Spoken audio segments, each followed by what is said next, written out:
It's time to leave the ranch and begin the next adventure. But first, there's a lot of literary matters to sort out. Martin Secker wisely advises that 5 Lawrence books will be as much as it is advisable to do in 1 year, and so delays publication of England My England and Studies in Classic American Literature. Oliver Jenkins, editor of Tempo, sends a gushing request for a poem and thanks Lawrence for the pleasure his work has given him over the years, before delivering the inevitable but. Please understand that Tempo is just starting and is not wealthy. Tempo would be published irregularly between 1921 and 1924 before being subsumed by Iris. Lawrence understands what it means to have no money and instructs Seltzer to fix a mild price for the poor dears. Likewise, he feels obliged to help the Danes after spending the winter with them at the Del Monte Ranch. They had recently exhibited work at the Art Museum in Santa Fe, but this hadn't translated into any sales. To make matters worse, Seltzer doesn't seem keen on the artwork Merrill has produced for Birds, Beasts and Flowers, and is instructed, if you don't really want them, pay for them out of my money. After sacking Robert Mountseer, Lawrence must contend with his own literary matters. This mainly involves collating contracts for his various work and instructing Seltzer to keep these very carefully till I come to New York and can arrange a safe deposit for all my papers.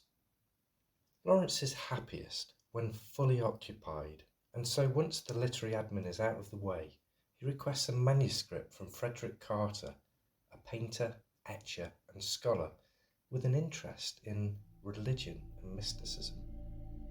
Towards the end of his life, Lawrence would write the introduction to Carter's Dragon of Revelation, but for now, he warns, I am more interested in the microcosm than in the macrocosm, and in the gates to the psyche rather than the astrological houses. But his main focus is leaving America. Harriet Monroe, the founding publisher and editor of poetry, is off to Europe, and Lawrence informs, I may be there in the summer, may meet you in London, Paris, Munich, Rome, or Madrid. But for now, having learned quite a lot of Spanish, he's fixated on old Mexico. To get there, he takes part in a familiar routine which involves convincing himself that his current location is untenable.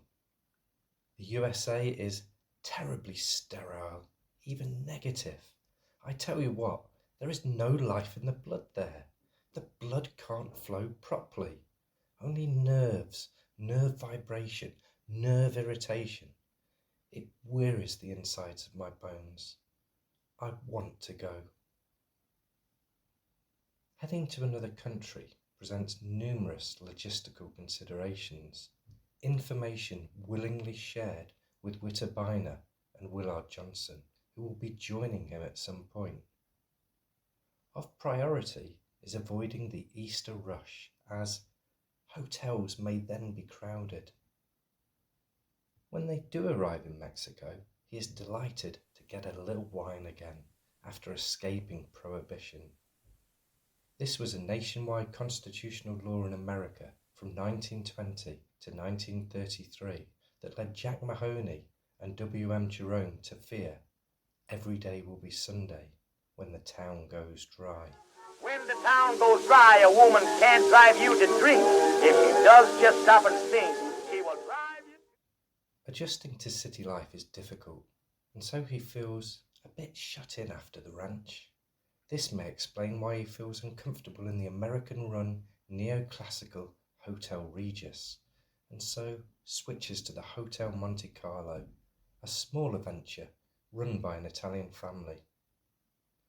The blood flows free again in the veins, not like the land of freedom, always in prison. All is quite peaceful and nice human folk. No human machines. Imagine that as a review on TripAdvisor. Alas, it doesn't take long for the blood to coagulate. We've been in this city 5 days. I don't like the gruesome Aztec carvings. I don't like the spirit of this continent. Things must be bad because England is back on the cards. By July, I ought to be in England. If you know a decent cottage or place to live, keep it in mind for me. Somewhere quiet. I don't want people. Every day'll be Sunday when the town goes dry. When the town goes dry, a woman can't drive you to drink. If she does just stop and think, she will drive you to the sink. Rich old men and women who have champagne on the brain will have it with the accent on the pain. When prohibition knocks upon our door,